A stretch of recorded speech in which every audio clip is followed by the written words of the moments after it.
Hey, what's going on, everyone? Jared Sandler here with you, getting ready for episode 41 of the Just a Sec conversation with my man, Willie Calhoun. Rangers outfielder Willie was traded for back in 2017, the final seconds of the trade deadline, in a deal that sent Yu Darvish to the Dodgers. And I think Willie's got a fascinating story. Not only has he dealt with some adversity, some challenges since joining the Rangers, including getting sent to the hospital after his former teammate in the Dodgers organization, Julio Urias, hit him with a pitch in spring training, smack in the face. But even before he joined the Rangers, some ups, some downs, some life lessons with his father, who works at San Quentin, one of the nastiest prisons in the country, and getting to spend a day with him. We cover all that and more, and I'm excited for you to hear Willie discuss some of those experiences that make up his life's journey. Just want to thank you for tuning in general. And listen, you don't have to do this. I'd really appreciate, though, if you'd consider subscribing, maybe liking or commenting, or even just sharing the link with your friends. The more eyes and ears on this, the better, and I'd really appreciate your help and support in doing just that. But enough of that. No more promotion. Right now it's time for episode 41 of the Just a Sec conversation with Willie Calhoun. All right, Willie, so the first thing I always like to ask people is when they think back to their childhood, what are the things that really stand out? You know, whether it's relationships, experiences, hobbies, influences, whatever. What are the things that stand out to you when you think back to your childhood? When I think back to my childhood I think of a lot of, like, you know, I traveled a lot for baseball. Like, I did, like, a lot of, like, travel tournaments and stuff. So, those memories will last forever, will last a lifetime. Like, you know, going to different states to be able to play baseball and stuff. So, I'm thinking that. And just the relationships I've built with, like, close friends from back home, I think that'll always last a lifetime as well. I'm still close with a lot of those guys, so I'm thinking those two things really stick out when I think about my childhood. What were some of, like, those experiences playing travel ball? Because, like, I remember on my end, you know, just getting to stay in a hotel with, like, my teammates, and, you know, we loved the games, and then loved, like, the free time in a different city after the games to, like, go to dinner as a team or that. Like, what are the things you remember when you think back to your travel ball experiences?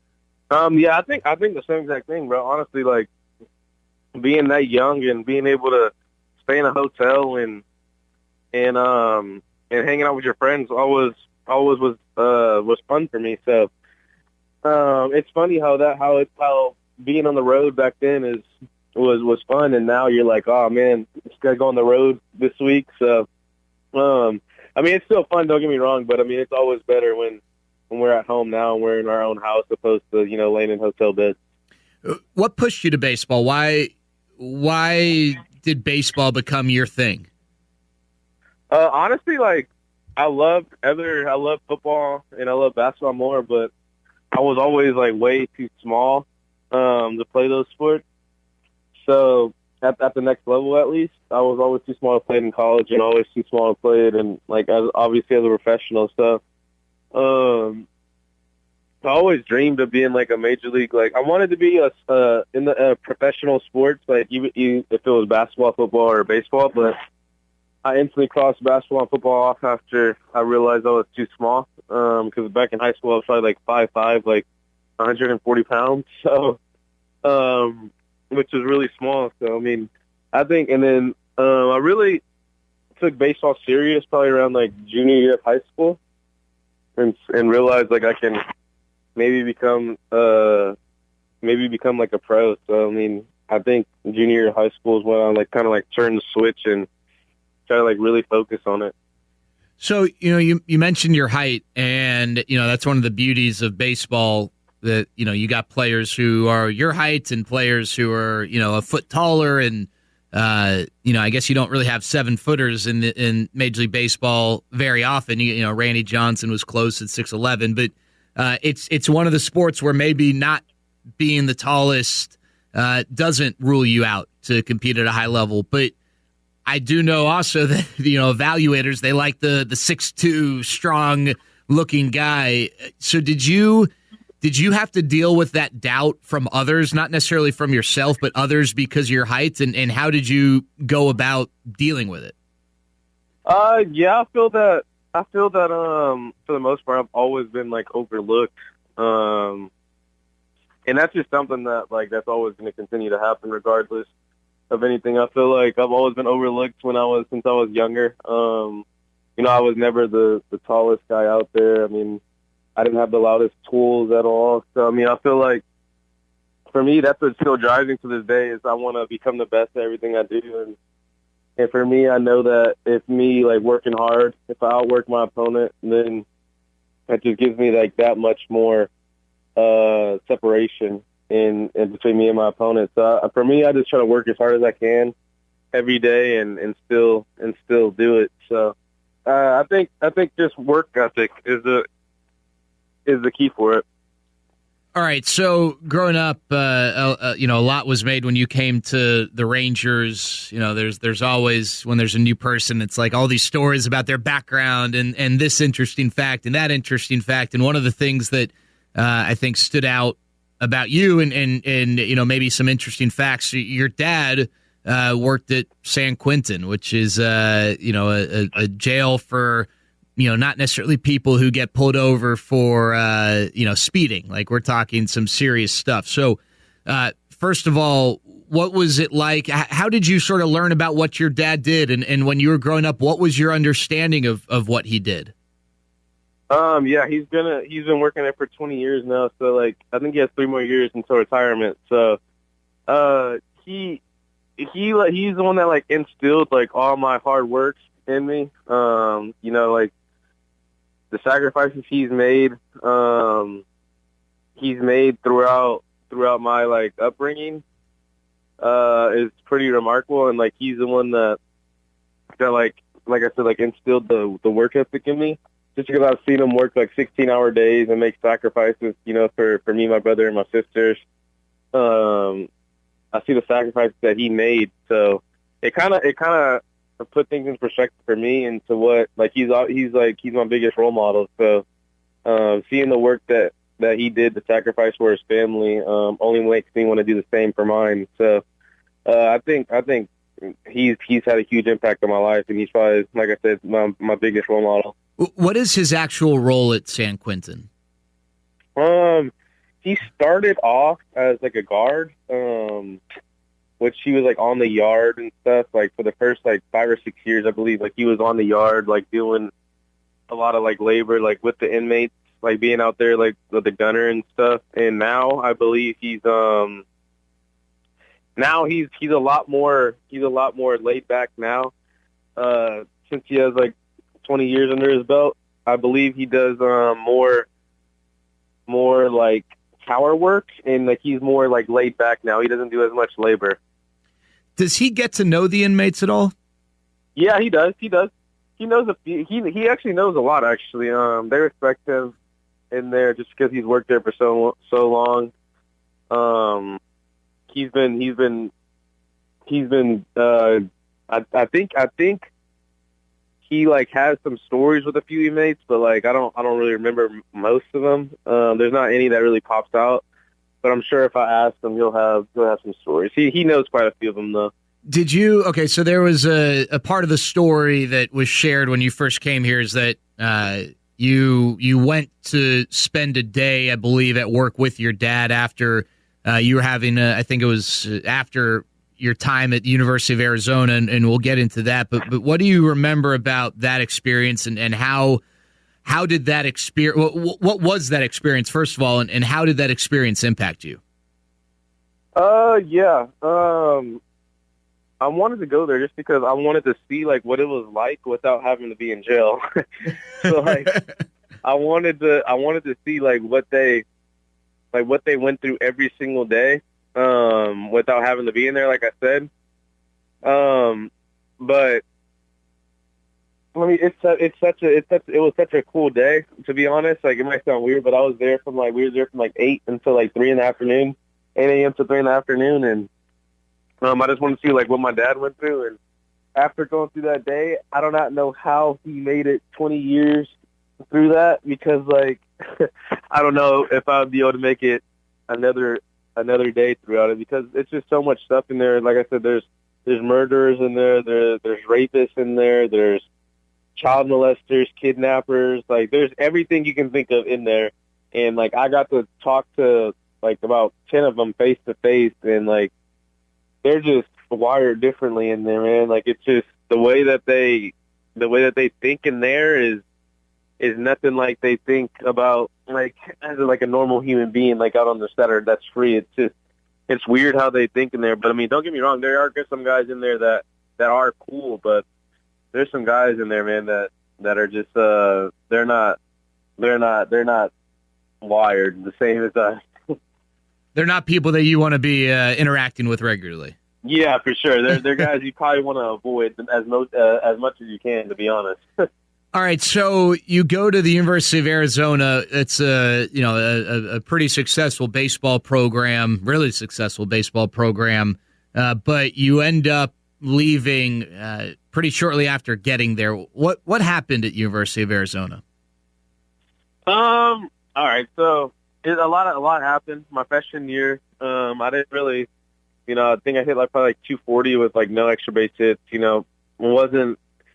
Wasn't the best player. I was probably one of the worst players, to be honest. I was still getting adjusted to the whole living on my own situation, and I was 18 at the time, so there was definitely some immaturity growth I went through. Sophomore year comes around.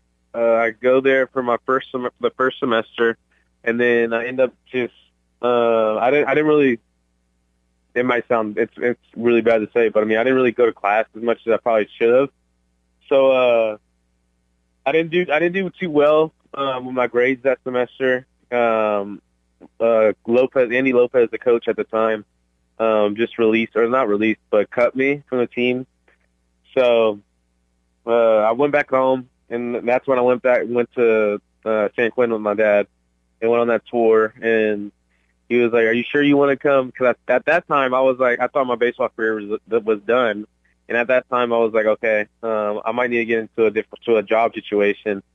And at the time, I thought, hey, I might follow my dad's footsteps. I might become a peace officer.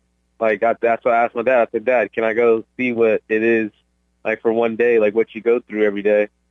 And he was like, "Are you sure you want to do this? Are you sure you're going to give up on baseball?" And I was like, "Yeah, I'm done with baseball. There's no way I'm going to come back and play. I just got cut by a college. There's no way I'm going to go play. Where else can I go play?" And he was like, "All right, whatever." So then that's when he took me to San Quentin, and then I went through that full day. And like I said, I don't think I could have lasted another week in there. I saw so much stuff that scarred me for the rest of my life. And from that day on, I said, all right, I need to work as hard as I can to try to become get drafted and make it to the big leagues, because there's no way I'm going to be able to do to become a peace officer, because I would not be able to survive that lifestyle. So, and then I went to Yavapai, a junior college in Arizona, and I wasn't. One of my friends, Chandler Eaton from back home, he went to Oregon State and then transferred to Yavapai. He was calling me the whole time over winter break and saying "Hey, we have a spot for you on the team. Do you want to come play with us at Yavapai?" And I was like, "Nah." I rejected him 3 times, and then 3 days before the semester started, I called him. I was like, "Hey, is there still a spot for me on the team? I'll come and play." And I told him, I was like, "I've been working out this whole winter break. I'm ready. I think I'm ready to play. I want to play." And the coach called me, Ryan Kugel, said, "We can offer you a scholarship here. You don't have to pay for anything. Just make sure you go to class." And that was at Yavapai, and then I went to Yavapai, and literally my life flipped upside down within that whole winter break, because I thought my career, my baseball stuff was done for good. So that's interesting. I guess I never knew what took you to Yavapai. I guess I always assumed that you kind of had that fire and was like, I got to go find a place. So if your friend didn't make those calls, do you think you would have continued playing baseball? I don't think so. I think I would have been done, to be honest with you, bro. I would have been done. I think for sure, because I remember the conversation I had with my parents. I literally had a 2-hour conversation with my parents when I got home from U of A. I literally told him, I was like, I'm done. I don't want to play anymore. Like, I'm so like mentally drained from it.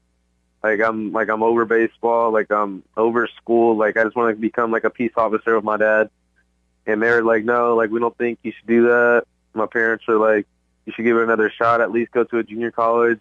And I was like, no, I'm done. And I was 19 at the time, and my parents were like, you're making an irrational decision at 19 years old. Like, we're not going to let you do that. And then they finally gave in and was like, okay, fine. Like, you can go with your dad and see how it is. And if you like it, you can sign up for the academy, which my brother just went through and passed. It's going to be a 6-month academy you're going to have to do. And I was like, man, I was like, okay, let's go. I'm ready for it. And then after that day with my dad, I just worked out and hit him. And I was reaching out to local junior colleges first, and they all said, no, like, we don't have any spots. And then luckily enough, Chandler called me 3 days before semester started, and he said that the coach had a spot for me. All right, so, and I think you made the right decision. It seems like things are working out nicely.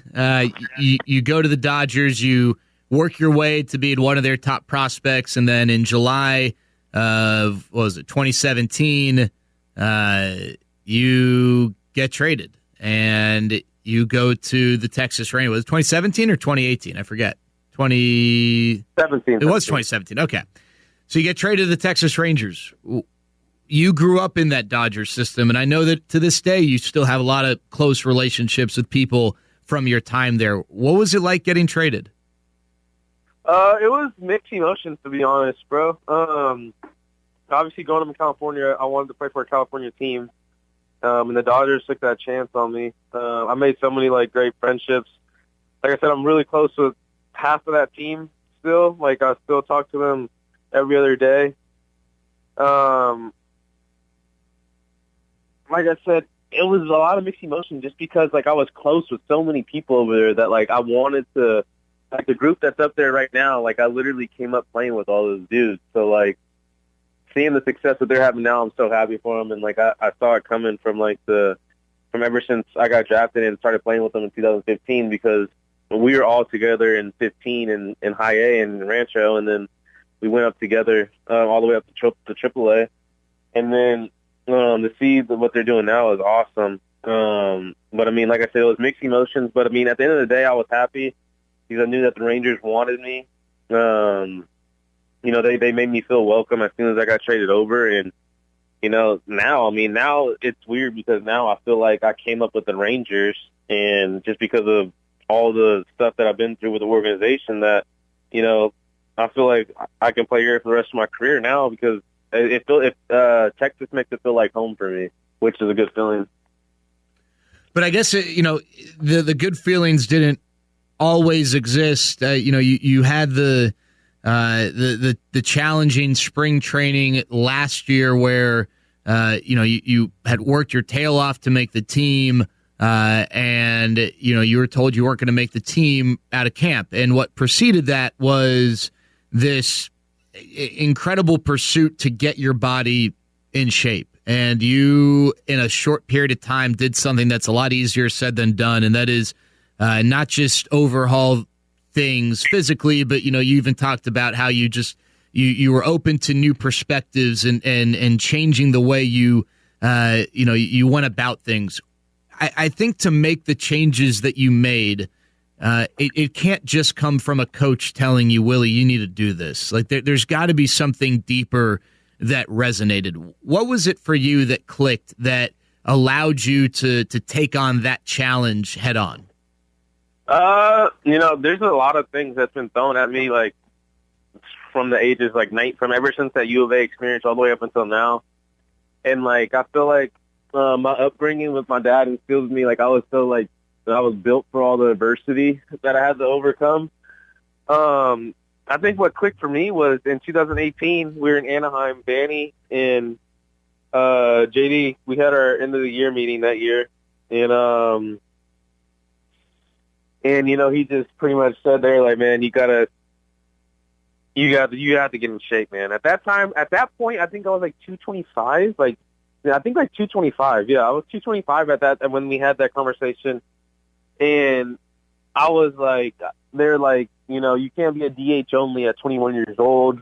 Like you need to be able to play the field and stuff, and you have to be able to move around. And I don't think being at 225 is the best thing for you. And I was like, oh man, like, and they're like, and if you do a DH, you have to, you have to put up DH numbers. And at the time, I don't think I was doing that well. So I was like, all right. So it was just like a really like heart-to-heart conversation that I had with them. And, I was like, man, I got to make a change. I have to make a change. Like I can't let this go away. And then that off season in 2018, I really just dedicated my whole life to, being a better person. First and foremost, just because I thought I knew everything at the time. I was always a top prospect coming up, so like I had everything handed to me in a way. I didn't really have to like work for like playing time or anything like that. So like everything was kind of like given to me from when I was with the Dodgers, and then when I got traded over. But then, everyone was a top prospect in the big leagues. Everyone on the big league roster was the number 1 or 2 prospect coming up with their team. So I mean, like. Everyone's good up there. There's no one bad. So I thought I was able to get away with it. But I mean, from 2018 to right now, like, I mean, I work as hard as I can every single day.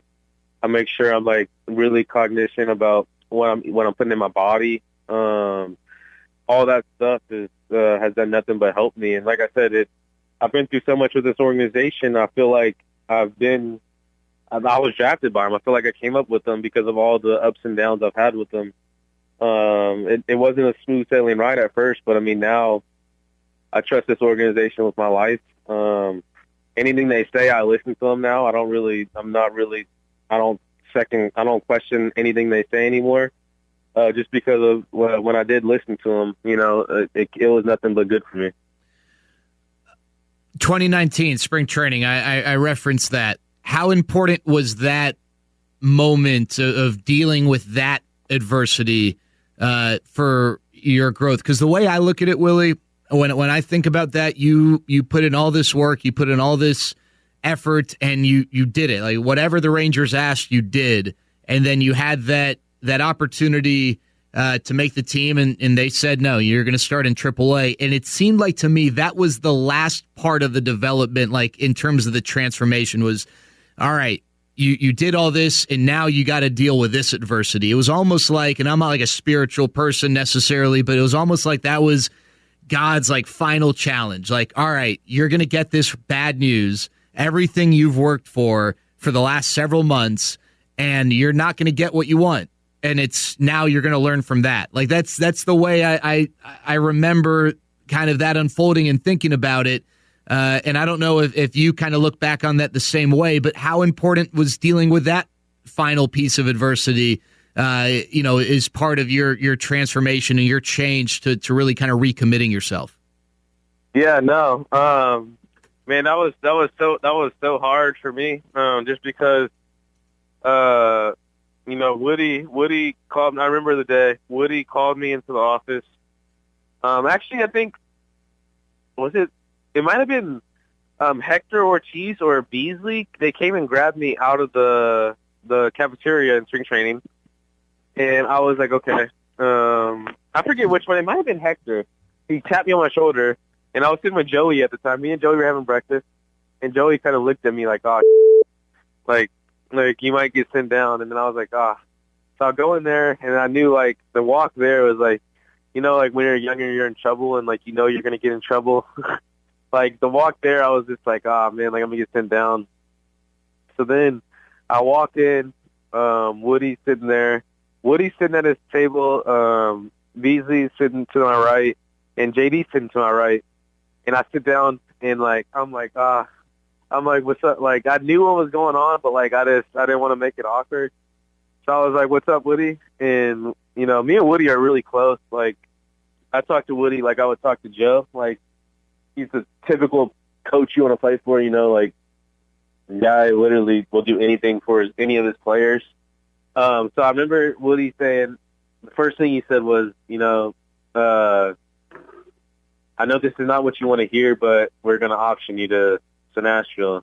And the first thing that went through my mind was, like, I mean, don't get me wrong. Like, I blew up in the meeting, and, like, I handled it the wrong way, and I don't suggest anyone to handle the option like I did, because it's not, and nothing good comes out of it. But I mean, I handled the wrong way. I blew up. I spoke my opinion. At that time, I was like, dude, this, like, I don't want to play.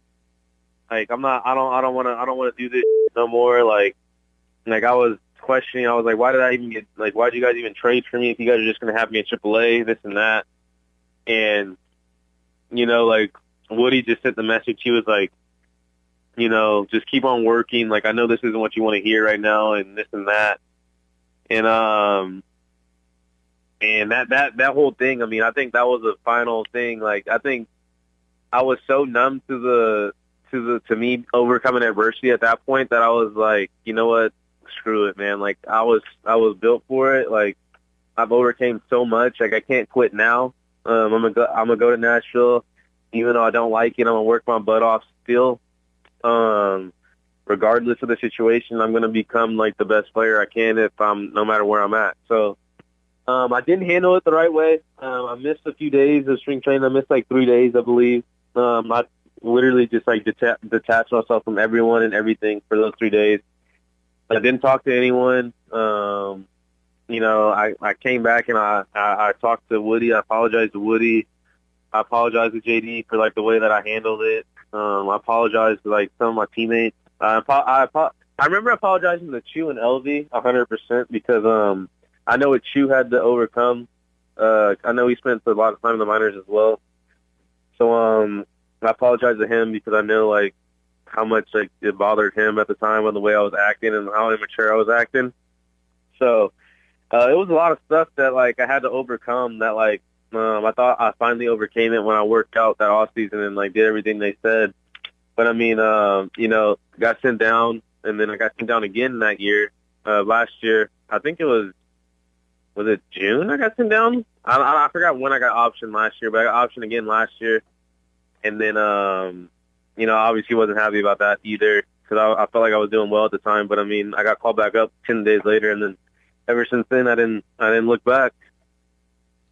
All right, so, Willie, you know, from a baseball standpoint, your hitting ability is exceptional, and it's why the Rangers traded for you and why they believe you are going to be a big part of the lineup for years to come. What is it about your hitting ability that you think stands out or makes you special? What are the things you think you're able to do well? I think for me, what I feel like I do well is, you know, I feel like I'm able to, you know, hit for average and hit for power at the same time as long as I mean, I feel like I'm able to hit for average and power without striking out as much as like a normal power hitter. I feel like I try to keep my strikeout down to a minimum as much as I can, and I feel like I'm able to, you know, be a threat. I feel like I'm able to, you know, hit the balls to off field. I feel like I'm able to hit for power when the time comes for it. I feel like I'm able to do all those things to help our team win, and I'm just ready to go out there and do it again.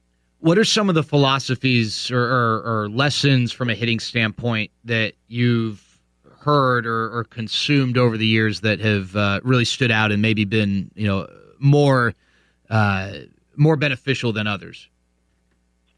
Man, what stood out for me over the years? I'm trying to think. That's what you asked, right? Like what have I done that stood out over the years? Well, like more like what are, you know, you've received hours and hours and hours of instruction and you know, certain people resonate with certain messages. Are there certain things that were said to you or pivotal moments of coaching that allowed you to maybe grow as a hitter and have a better understanding of how to do what you're able to do? Yeah, honestly, bro, it happened in 18 again, that same off season. I think it's when we brought over Louis, Krabby, and Berkey for hitting coaches. And, like, for me, like, I've always been able to hit good, but not at the big league level. Like, I was getting carved up at the big league level. I was like, man, like, I don't like, it's so hard in the big leagues. And then that off season in 18, like I said, like, I really listened to everything the coaches were telling me. So I was just like, screw it. So I changed my grip. That was the number one thing I changed. I started using the axe bat, which helped me out a lot. And Louie and Bergie and Krabby, like, I wasn't able to hit a low ball good, which for me, I should, as a lefty, like, you should be able to hit a low ball good. But for me, I was so good at the high pitch that I didn't really realize, like, how bad I was at the low pitch. And for me, that whole off season, I did nothing but work on my direction to the ball and fixing my grip. So I dedicated that whole off season to working on that.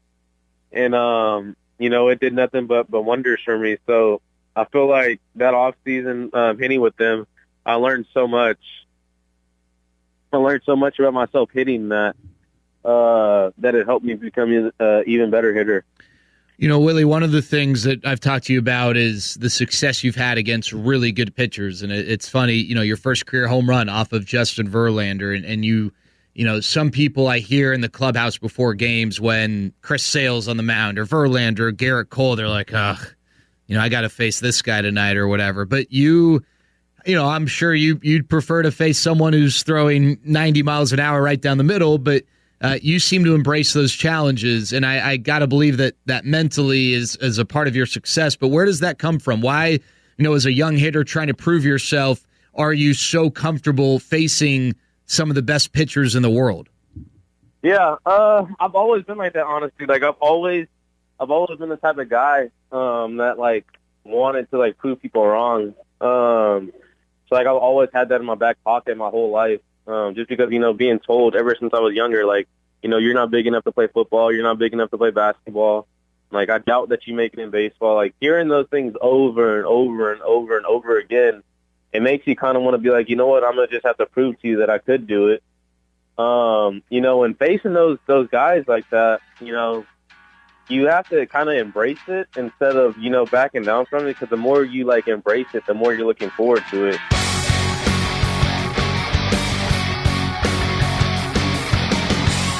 Well, there you go, episode 41 of the Just a Sec Conversation with Willie Calhoun. And as I record this today and as this conversation is released, Willie's dealing with another challenge, and he was very open just last week about some of the mental challenges he's dealing with in coming back from getting hit by that pitch in spring training. And I think what I really love about Willie, and hopefully you heard this during the conversation, he's honest. He's not afraid to share his thoughts. He's real. And, I know some people define toughness as, keeping your thoughts to yourself and being, rough and tough and nothing ever bothers me. But I do think there's a degree of toughness that comes with being vulnerable and being honest. And I'm definitely looking forward to having another conversation with Willie in which we talk about this current challenge that he's dealing with.